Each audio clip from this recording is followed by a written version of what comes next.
혹시 머릿속이 막 뒤죽박죽이라 답답할 때 없으세요? 우리는 항상 생각을 정리하고 계획을 세우고 질서를 잡아야 한다고 배우잖아요. 근데요, 만약 그 혼돈이 사실은 우리의 숨겨진 잠재력이라면 어떨까요? 오늘 이 분석에서는 바로 그 역발상에 대해 한번 깊이 파고 들어보려고 합니다. 자, 이 질문 한번 곰곰이 생각해 보자고요. 우리는 보통 질서가 혼돈보다 더 좋고 우월하다고 믿잖아요. 근데 정말 그럴까요? 어쩌면 우리는 진짜 강력한 무기를 문제라고 착각하고 있는 건지도 몰라요. 자, 첫 번째 핵심은요. 이 복잡한 마음에 대한 관점 자체를 확 바꾸는 거예요. 많은 사람들이 혼돈을 질서의 반대말, 그러니까 없애버려야 할 거라고 생각하는데 사실은 그게 아니거든요. 오히려 이 혼돈적 사고라는 게 우리를 현실에 딱 발붙이게 만들어주는 아주 중요한 파트너 같은 겁니다. 바로 이거예요. 혼돈적 사고. 이게 무슨 결함이 아니라 우리가 계획에만 너무 빠져서 현실을 못 보게 되는 걸 막아주는 뭐랄까 되게 중요한 기술이라는 거죠. 너무 효율적인 시스템이 현실의 복잡함을 외면하지 않도록 브레이크를 걸어주는 역할이랄까요. 이걸 좀 더 쉽게 이해하기 위해서 우리 머릿속에 같이 살고 있는 두 명의 사상가를 한번 만나볼게요. 바로 질서적 사상가랑 혼돈적 사상가입니다. 와, 이 표를 보면 둘의 차이가 확 느껴지죠? 질서적인 친구는 안정적인 걸 좋아해서 딱 정해진 길로만 가려고 해요. 과거 경험이나 미래 계획에 딱 맞춰서요. 근데 이 혼돈적인 친구는 달라요. 불확실한 걸 두려워하지 않고 지금 이 순간에 집중하면서 여러 가능성을 동시에 보는 거죠. 숲이랑 나무를 한꺼번에 본다고 해야 할까요? 이야, 이 비유 정말 멋지지 않나요? 혼돈이라는 게 그냥 막 지저분한 게 아니라 이 아름다운 매듭처럼 여러 가닥에 막 얽히고 설키면서 새로운 모양, 새로운 가능성을 만들어내는 그런 힘이라는 거예요. 그렇다면 이 혼돈적 사고, 대체 언제 가장 빛을 발할까요? 네, 바로 우리가 세운 모든 계획이 쓸모없어지는 그런 예상치 못한 위기 상황에서입니다. 자, 이런 상황을 한번 상상해 보세요. 안개가 자욱해서 한 치 앞도 안 보여요.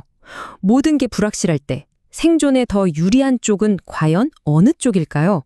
위기가 딱 닥쳤을 때 질서적 사상가는 아니 왜 이런 일이 하면서 과거를 파고들어요. 그 사이에 골든타임을 놓치기 쉽죠. 하지만 혼돈적 사상가는 바로 그래서 지금 뭘 할 수 있는데? 라고 물으면서 당장 할 수 있는 걸 찾아 나섭니다. 감정 반응은 더 놀라워요. 평소에는 침착하던 질서적 사상가가 위기 앞에선 오히려 감정에 확 휩쓸려 버려요. 근데 반대로 혼돈적 사상가는 그 불안한 감정들을 오히려 행동 에너지로 바꿔버리면서 놀랍도록 상황에 집중합니다. 주의력도 완전히 달라요. 질서적 사상가는 생각에 막 흩어지는데 혼돈적 사상가는 오히려 위기 속에서 정신이 더 또렷해지고 날카로워지는 거죠. 이게 바로 생존을 가르는 결정적인 차이점입니다. 자, 이제 생존을 넘어서 혁신의 영역으로 한번 가볼까요? 창의성이라는 무대 위에서 이 두 친구는 과연 어떻게 다른 춤을 출까요? 혼돈적 사고는 진짜 강력한 창의력 엔진이에요. 전혀 상관없어 보이는 것들을 툭툭 연결해버리고 복잡한 문제를 기가 막힌 비유 하나로 꿰뚫어보죠. 모순되는 상황을 피하는 게 아니라 그 안에서 새로운 아이디어를 찾아내고요. 무엇보다 실수를 두려워하지 않고 그냥 즐기면서 실험하는 태도. 이게 핵심입니다. 이 표를 보면 둘이 만드는 창의성의 색결이 얼마나 다른지 딱 보이죠? 질서적 창의성이 잘 짜인 계획으로 영리한 결과물을 만든다면 혼돈적 창의성은 갑작스러운 영감으로 감동적인 무언가를 만들어내요. 비유하자면 하나는 완벽한 설계도로 건물을 짓는 건축가 같고 다른 하나는 무대 위에서 즉흥 연주를 하는 재즈 뮤지션 같다고 할까요?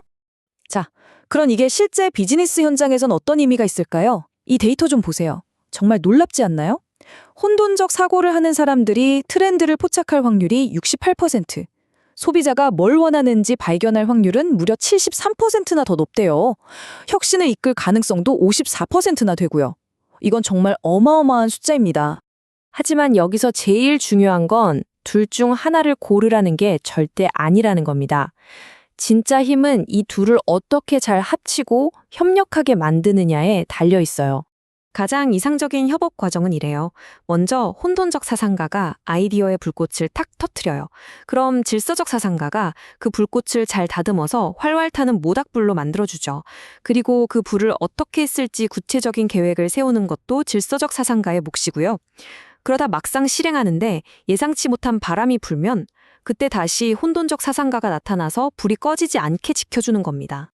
결국 진짜 강점은 한 가지 스타일에 갇히는 게 아니에요. 나는 질서형 인간, 너는 혼돈형 인간, 이렇게 나누는 게 아니라는 거죠. 진짜 능력자는 상황에 따라서 이 두 가지 모드를 자유자재로 껐다 켰다 할 수 있는 이 스위치를 가진 사람입니다. 자, 이제 여러분 스스로에게 한번 질문을 던져볼 시간이에요. 나는 주로 어느 쪽에 더 가까운 사람일까? 그리고 내 안에 잠들어 있는 또 다른 나의 모습은 어떻게 깨울 수 있을까? 이 질문에 대한 답을 찾아가는 과정이 여러분의 진짜 잠재력을 터트리는 시작점이 될 겁니다.